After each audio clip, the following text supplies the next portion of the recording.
Hi, ఈరోజు Christopher Nolan మామది Odissi movie గురించి మాట్లాడదాం.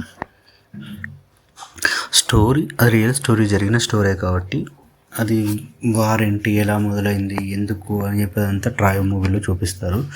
అక్కడి నుంచి ఒడిస్సియన్ యుద్ధం జరిగిన తర్వాత ఇంటికి ఎలా వెళ్ళాడు, దానికి ఎంత టైం పట్టింది అనేది మూవీ ఓవరాల్గా చెప్పాలంటే. కానీ దీంట్లో స్టోరీ మొత్తం అది తెలుసు కదా, నోలన్ మామ స్క్రీన్ పై టైప్ వెళ్ళిపోతుంది కొంచెం ముంగడికి బ్యాగ్. అది కొంచెం కొత్తగా పాత స్టోరీ తెలియని వారికి కొంచెం అది మైనస్ ప్రాబ్లం అయ్యే అవకాశం ఉంది. కానీ కొన్ని ఆ టాప్ నాచ్ విజువల్స్ ఉన్నాయి. అబ్బా, సాధ్యమైనంతగా 70 బిగ్ స్క్రీన్లో చూస్తే ఆ మజా వేరు. కొంచెం స్లో పడుతుంది, ఎందుకంటే మధ్య మధ్యలో కొంచెం స్లో నరేషన్ ఉంది, అది మనకు నచ్చదు. కానీ కొన్ని సీన్స్ గురించి అయితే సినిమా చూడవచ్చు. ఓవరాల్గా అయితే సినిమా బాగుంది, చాలా బాగుంది. అంటే ఒక డిఫరెంట్ గ్రీక్ రాజ్యంలోకి మనం తీసుకెళ్ళినట్టుంది. బిఫోర్ స్టోరీ కూడా మనకు కొంచెం తెలిస్తే బాగుంది. అందరూ చాలా కనెక్ట్ అవుతుందిగా. ఆల్రెడీ ఇండియాలో బీభత్సంగా బుకింగ్స్ ఉన్నాయి. అది ఒక హాలీవుడ్ సినిమా కూడా, డబ్బింగ్ సినిమా కూడా నార్మల్ లెనిన్ కంటే ఎక్కువ ప్రైజెస్ పెట్టారు. మనం అది సినిమా చూసేవని చెబుతున్నారు, అది వేరే మాట్లాడితే. మూవీ బాగుందండి ఒడిస్సీ. అంటే ఒక సీన్స్ పెట్టుకున్నది అంటే అలాగే జరిగిన ఉంటాయి. కానీ రాక్షస సీన్ కానీ, బిగ్ ఫుడ్స్ ఆ సీన్ కానీ, స్టార్టింగ్ ఫస్ట్ ఒక నీకు 5-10 మినిట్స్ వరకు వెళ్ళిపోతుంది, స్లో నరేషన్ వెళ్ళిపోతుంది. తర్వాత ఎప్పుడైతే ఒడిస్సీ క్యారెక్టర్ రివీల్ అవుతుందో, ఆయన వచ్చినప్పటి నుంచి వెళ్ళి సినిమా ఇంటర్వెల్ దాకా అయితే ఒక రేంజ్ వెళ్ళిపోద్ది సినిమా. ఇంత బోర్ కొట్టేది సినిమా ఇంటర్వెల్ వరకు. సెకండ్ హాఫ్ కూడా స్టార్ట్ అయింది, కానీ కొంచెం మధ్యలో కొంచెం వాళ్ళ మధ్య కుతుంటారు కుళ్ళు, అది కొంచెం మనకు అంత ఇంట్రెస్ట్ అనిపించేది. కానీ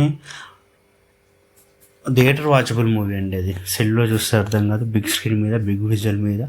క్రిస్టోఫర్ నోలన్ ఈజ్ నోలన్.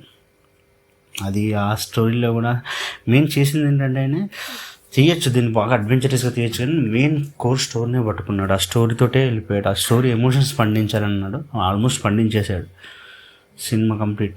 కాకపోతే కొత్తగా చూసే వాళ్ళకి అర్థం కాదు, ఏంటిది మధ్యలో ఒక మాయా లేడీ వస్తుంది, ఇంకో లేడీ ఎందుకు వస్తుంది, ఆ లేడీ తామరపు, ఇదొక బ్యాక్ స్టోరీ ఉంటుంది కదా.